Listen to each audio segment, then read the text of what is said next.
একটি ডায়েরি, দুইটি অসমাপ্ত ভালোবাসা। আয়ান একজন তরুণ লেখক।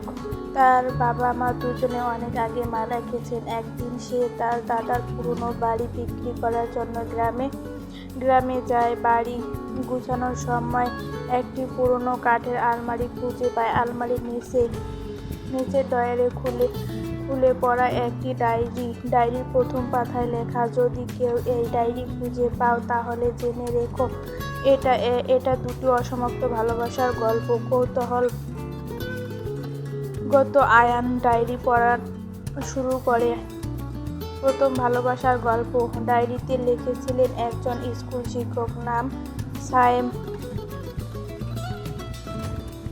1998 সালে তিনি গ্রামে এক মেয়ে মেহরিনকে ভালোবেসেছেন। দুজন একে অপরকে খুব ভালোবাসতেন, কিন্তু ধর্ম ও পারিবারিক কারণে তাদের বিয়ে হয়নি। এক রাতে মেহরিন বাড়ি ছেড়ে সায়েমের কাছে আসার সিদ্ধান্ত নেয়, কিন্তু পথে দুর্ঘটনা ঘটে। মেহরিন আর কোনোদিন সায়েমের কাছে পৌঁছাতে পারেনি। এরপর সায়েম আর বিয়ে করেনি। সারা জীবন তিনি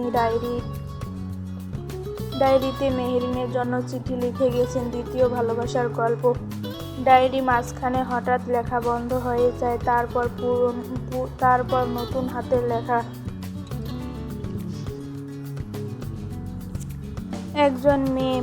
একজন মেয়ের লেখা, নাম ঈশিতা। সে লিখেছেন, আমি সায়েম স্যারের বাড়িতে ভাড়া থাকি। আজ তার পুরনো ডায়েরি খুঁজে পেলাম। ঈশিতা শহরে পড়তে এসেছেন। তারও একজন প্রেমিক ছিল, আরিফ, কিন্তু ভুল বোঝাবুঝি তাদের সম্পর্ক ভেঙে যায়। ঈশিতা প্রতিদিন সায়েমের ডায়েরি পড়তেন এবং নিজের কষ্ট কথাগুলো সে এই ডায়েরিতে লিখতে শুরু করে। দুই ভিন্ন সায়েমের দুই অসমাপ্ত ভালোবাসা এই ডায়েরির পাতায় মিলিত হতে থাকে। বড় টুইস্ট। ডায়েরির শেষ পাতায় লেখা, যদি কোনোদিন আরিফ এই ডায়েরি খুঁজে পায় তাহলে তাকে বলো আমি শেষ দিন পর্যন্ত তাকে ভালোবেসেছি। আয়ান ডায়েরি বন্ধ করে স্তব্ধ হয়ে যায়, কারণ আরিফ তার নিজের বাবা। আর তার বাবা কোনোদিন জানতো না যে ঈশিতা তাকে শেষ পর্যন্ত ভালোবেসেছিল। আয়ান সিদ্ধান্ত নেয় যে ঈশিতা তাকে খুঁজে বের করবে। শেষ টুইস্ট। অনেক খোঁজাখুঁজির পর সে জানতে পারল ঈশিতা এখন বেঁচে আছে এবং একটু বৃদ্ধাশ্রমে থাকেন। আয়ান ডায়েরিটি নিয়ে তার কাছে যায়। ঈশিতা ডায়েরিটি দেখে কেঁদে ফেলে। তিনি বলেন,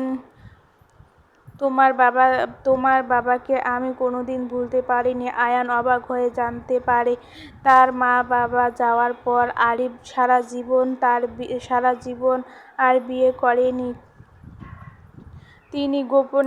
তিনি গোপনে প্রতি বছর একই দিনে ঈশিতা তার জন্য একটি সাদা গোলাপ রেখে আসতেন। দুজন মানুষ একে অপরকে ভালোবাসতেন, কিন্তু কেউ কাউকে সত্যি বলতে পারেনি। দুটি ভালোবাসা অসমাপ্ত থেকে যায়। বৃদ্ধাশ্রমের ছোট ঘরটায় অনেকক্ষণ নীরবতা। ঈশিতা কাঁপা হাতে এখন ডায়েরির ওপর রাখা, চোখ থেকে টপ টপ করে জল পড়ছে। আয়ান তার সামনে চুপচাপ বসে আছে। সে বুঝতে পেরেছে এই ডায়েরির পাতাগুলো শুধু কিছু লেখা নয়, কারো পুরো জীবন। কিছুক্ষণ পরে ঈশিতা খুব আস্তে বলে, তোমার বাবার নাম সত্যি আরিফ? আয়ান মাথা নাড়াল। জি।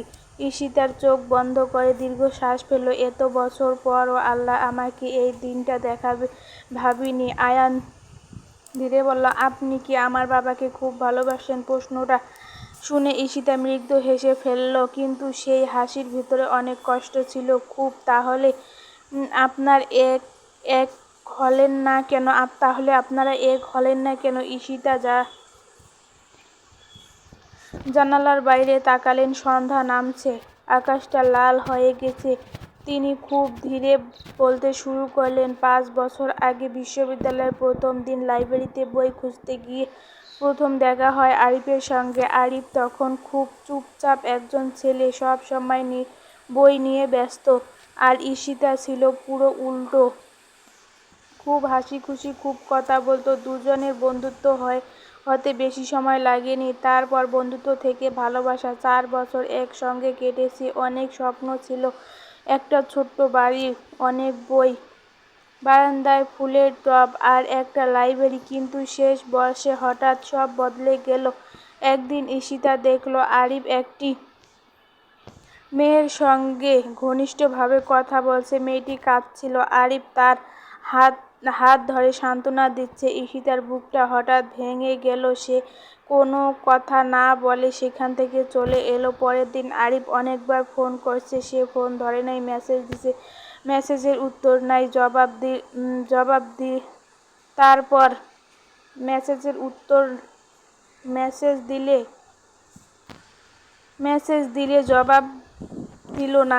দিলে জবাব দিল না। তারপর একদিন সে শুনল আরিফ নাকি ওই মেয়েটিকে বিয়ে করতে যাচ্ছে। কথাটা পুরোপুরি মিথ্যা ছিল, কিন্তু তখন ঈশিতা সেটা জানতো না। অভিমান, রাগে, কষ্টে সে শহর ছেড়ে চলে গেছে। আয়ান অবাক হয়ে শুনেছিল, কিন্তু বাবা তো কোনোদিন দ্বিতীয় বিয়ে করেনি। ঈশিতা ধীরে ধীরে মাথা নাড়ল। আমি সেটা অনেক পরে জানতে পেরেছি।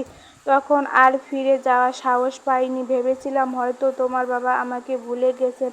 আর তুমি? ঈশিতা মৃদু হেসে বলল, আমি পারিনি।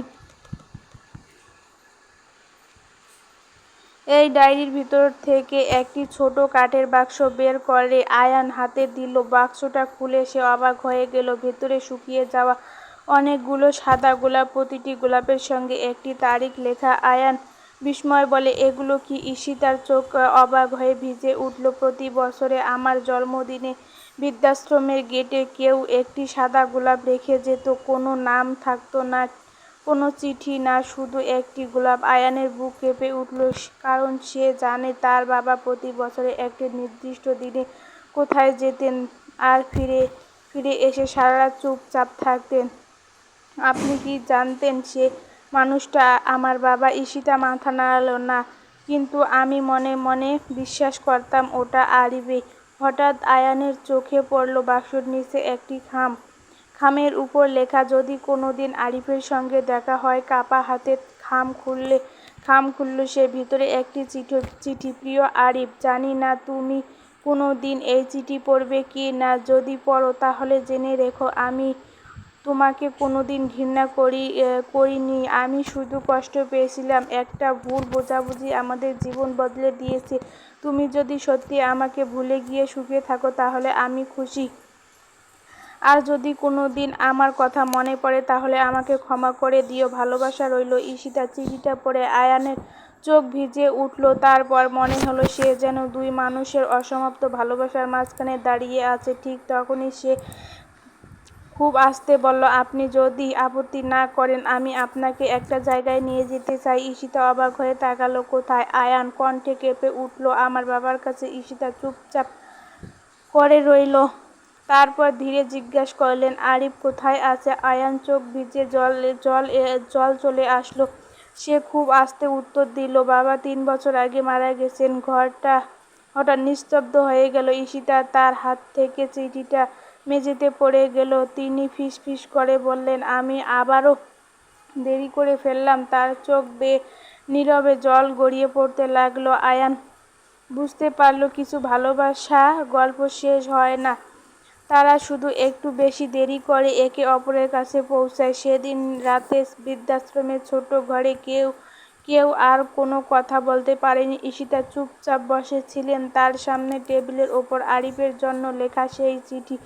25 বছর ধরে বুকের ভেতরে লুকিয়ে রাখা হাজারটা কথা, হাজারটা অভিমান, হাজারটা না বলা ভালোবাসা, সব কিছুই যেন এক মুহূর্তে অর্থহীন হয়ে গেল। তিনি শুধু একটি কথাই বারবার বলেছিলেন, আমি আবারও দেরি করে ফেললাম। আয়ান তার সামনে নীরবে বসেছিল। সে প্রথমবার বুঝতে পারল কিছু ভালোবাসা হারানোর কষ্ট মৃত্যু থেকেও বড়। কারণ মৃত্যুর আগে অন্তত বিদায় বলা যায়, কিন্তু ভুল বোঝাবুঝি হারিয়ে যাওয়া মানুষকে কখনো বিদায় বলা যায় না।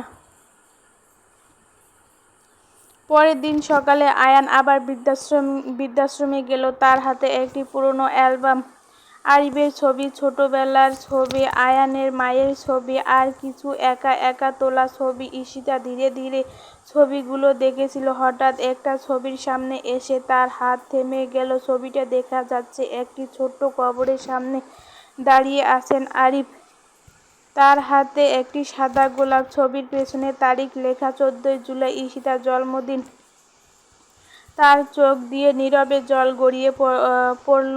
ও সত্যি এসেছিল। আয়ান অবাক হয়ে তাকালো। কোথায়? ঈশিতা খুব আস্তে বলল, আমার জন্মদিনে আমি প্রতি বছরে এই শহরে পুরনো চার্চে যেতাম।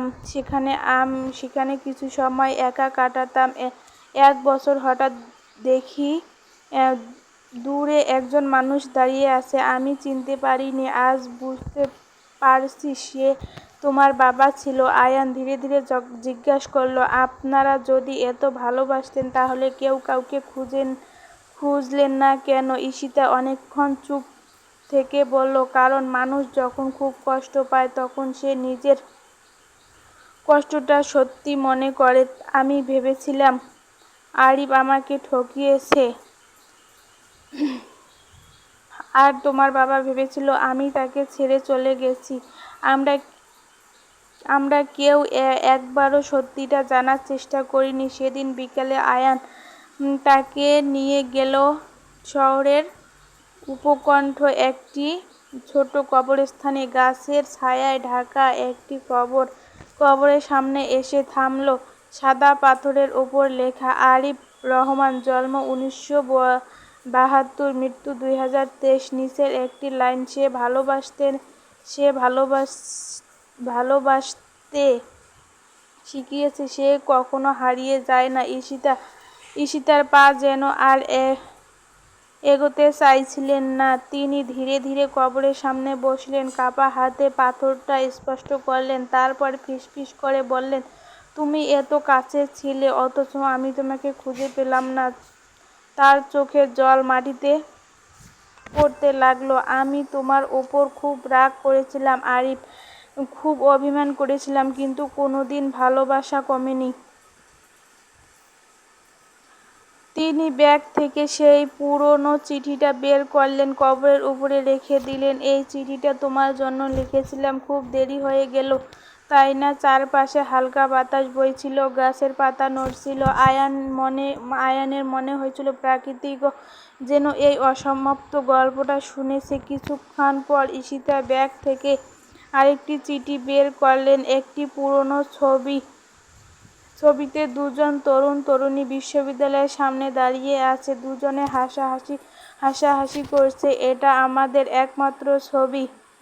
আয়ান ছবিটা হাতে নিল, তার চোখ ভিজে উঠল, কারণ সে প্রথমবার তার বাবাকে এভাবে হাসতে দেখেছে। সূর্য ডুবে যেতে শুরু করলো। ঈশিতা খুব আস্তে আস্তে বলল, জানো আয়ান, মানুষ ভাবে অসমাপ্ত ভালোবাসার গল্পগুলো দুঃখের, আসলে না। দুঃখের হলে যখন ভালোবাসা থাকে কিন্তু মানুষটা সেটা বুঝতে পারে না, যখন একটুখানি অভিমান পুরো জীবন বদলে দেয়। যেদিন বাড়ি ফেরার আগে আয়ান একটি সিদ্ধান্ত নিল, সে পুরনো বাড়িটা আর বিক্রি করবে না, বরং সেটাকে একটি ছোট পাঠাগার পরিণত করবে। নাম রাখবে দুটি অসমাপ্ত ভালোবাসার পাঠাগার। প্রবেশপথে লেখা থাকবে, কোনো ভুল বোঝাবুঝিকে এত বড় হতে দিও না যাতে তা একটি পুরো জীবনকে বদলে দেয়। 6 মাস পর পাঠাগার উদ্বোধন হলো। শহরের অনেক মানুষ এলো।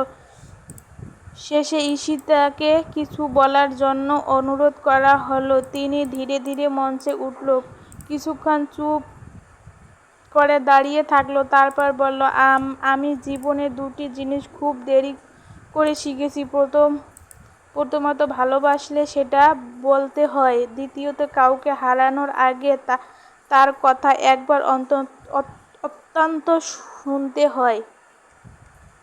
পুরো হলঘর নিস্তব্ধ। তিনি মুচকি হেসে বললেন, আমার আর আরিফের গল্প শেষ হয়নি, কারণ ভালোবাসা মানুষের মৃত্যুর সঙ্গে শেষ হয় না, এটা থেকে যায় স্মৃতিতে, চিঠিতে, ডায়েরিতে, পাতাতে, আর নতুন প্রজন্মের জন্য এটি শিক্ষা হয়ে যায়।